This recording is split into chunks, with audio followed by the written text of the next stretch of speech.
উত্তরবঙ্গ রাষ্ট্রীয় পরিবহন সংস্থার চেয়ারম্যান পার্থপ্রতিম রায়ের বিরুদ্ধে টাকা নেওয়ার অভিযোগ করেন উত্তরবঙ্গ রাষ্ট্রীয় পরিবহন সংস্থার ছাঁটাই হওয়া কর্মীরা। সোমবার দুপুরে উত্তরবঙ্গ রাষ্ট্রীয় পরিবহন ভবনের সামনে অবস্থান বিক্ষোভ করে আন্দোলন করেছেন তারা। তাদের দাবি, কোভিডের সময় উত্তরবঙ্গ রাষ্ট্রীয় পরিবহন সংস্থায় আমাদের নিয়োগ করা হয়েছিল। সেই সময় আমরা টাকা দিয়ে চাকরিতে যোগ দিয়েছিলাম। এরপর 120 দিন পর আমাদের চাকরি থেকে ছাঁটাই করা হয়। তবে চাকরিতে নিয়োগের সময় তারা আমাদের আশ্বাস দিয়েছিলেন 60 বছর পর্যন্ত উত্তরবঙ্গ রাষ্ট্রীয় পরিবহন সংস্থায় চাকরি করতে পারবো। প্রত্যেক বছর আমাদের রিনিউয়াল করা হবে, কিন্তু প্রতিশ্রুতি মতো আমাদের তা না করে 120 দিন বাদে ছাঁটাই করে দেওয়া হয়। এরপর দীর্ঘদিন ধরে দৌড়াদৌড়ি করে কোচবিহার থেকে কলকাতা পর্যন্ত গিয়েছি। সবাই শুধু আশ্বাস দিয়ে গেছেন। গত নির্বাচনের আগেও প্রত্যেক নেতা থেকে শুরু করে পরিবহন ভবনের কর্তারাও আশ্বাস দিয়ে গেছেন, কিন্তু এখনও তা বাস্তবায়িত হয়নি। তাই আজ উত্তরবঙ্গ রাষ্ট্রীয় পরিবহন ভবনের সামনে টাকা ফেরত ও চাকরি ফেরতের দাবিতে এই আন্দোলন করছি। আন্দোলনকারীরা আরও জানান, ছাঁটাই হওয়া 350 জন ড্রাইভার মধ্যে 9 জনকে আবারও টাকার বিনিময়ে নিয়োগ করা হলো। এছাড়াও এনবিএসটিসির চেয়ারম্যান পার্থপ্রতিম রায়ের বিরুদ্ধে অভিযোগ করে বলেন, পার্থপ্রতিম রায় ছাঁটাই হওয়া আমাদের কর্মীদের কাছ থেকে লক্ষ লক্ষ টাকা নিয়ে আমাদের চাকরি দিয়েছিলেন। শুধু তাই নয়, পরবর্তীকালে ছাঁটাই হওয়া 350 জন কর্মীর মধ্যে 9 জনকে টাকার বিনিময়ে চাকরিতে পুনরায় নিয়োগ করেছিলেন। তাই আজ চাকরি ফেরত ও টাকা ফেরতের দাবিতে আমরা উত্তরবঙ্গ রাষ্ট্রীয় পরিবহন ভবনে অবস্থান বিক্ষোভ করছি। অন্যদিকে এনবিএসটিসির চেয়ারম্যান পার্থপ্রতিম রায়ের সাথে যোগাযোগ করা হলে তিনি জানান, এসব চক্রান্ত, কেউ পেছন থেকে উস্কে দিচ্ছে। যে বা যাহারা এই অভিযোগ করছে, সেই সময় আমি উত্তরবঙ্গ রাষ্ট্রীয় পরিবহন সংস্থার চেয়ারম্যান পদে ছিলাম না। এছাড়াও যারা অভিযোগ করছে পরবর্তীকালে পুনরায় 9 জনকে টাকার বিনিময়ে আমি চাকরিতে নিয়োগ করেছি, সেটাও ভিত্তিহীন। কারণ যে 9 জনের কথা বলেছে তারা কেউ একবারও এই অভিযোগ আনেননি।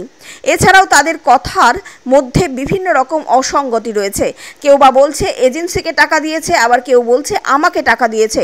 তাই আমার ইমেজ নষ্ট করার জন্য কেউ বা কাহারা এসব চক্রান্ত করছে। আমরা গোটা উত্তরবঙ্গে 350 জন এনবিএসটিসি ড্রাইভার অ্যাসোসিয়েশন প্রতিনিধি। আমাদের 4 মাস অর্থাৎ 120 দিনের চাকরি রেখে এনবিএসটিসি কর্তৃপক্ষ আমাদের কিছু না জানিয়ে আমাদেরকে বরখাস্ত করে করোনাকালে। পরবর্তীতে এনবিএসটিসি চেয়ারম্যান পার্থপ্রতিম রায় পুনরায় নিয়োগের প্রতিশ্রুতি দিয়ে এক একজনের কাছ থেকে 1.5 থেকে 2 লক্ষ টাকা নিয়ে তারও বেশি টাকার বিনিময়ে আমাদের প্যানেল থেকে, এমনকি আমাদের মধ্য থেকে 9 জনকে চাকরিতে জয়েন করায়।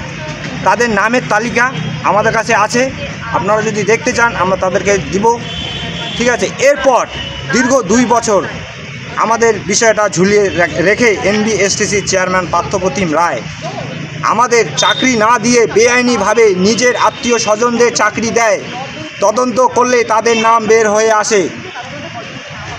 আমরা আমাদের মাননীয় মুখ্যমন্ত্রী মমতা বন্দ্যোপাধ্যায়ের কাছে আপনাদের মাধ্যমে আবেদন করছি যে, আমাদের পুরোনো এনবিএসটিসিতে চাকরি ফেরত দিতে হবে এবং আমাদের পরিবারবর্গকে বাঁচিয়ে দিতে হবে। 2, যেহেতু আমরা 100 দিনের বেশি, এমনকি 4 মাস এনবিএসটিসিতে চাকরি করেছি, সেই জন্য আইন অনুযায়ী আমাদের পুনরায় নিয়োগ ও গত 2 বছরের সময়ের বেতনের ব্যবস্থা করুন। 3, প্রতারক এনবিএসটিসি চেয়ারম্যান এনবিএসটিসিতে বেআইনি নিয়োগ, স্বজন পোষণ আর আমাদের কাছ থেকে নেওয়া টাকা বিষয় তদন্ত করে উপযুক্ত ব্যবস্থা নিন। আমাদের এই দাবিগুলো পূরণ হলে আমরা আমরা আগামী দিনে বৃহত্তর আন্দোলনে অমরণ অনশন করতে বাধ্য হব। আপনার নাম? আমার নাম বিকর্ণ বর্মন, মাথাভাঙা ডিপু, কোড নাম্বার A0851।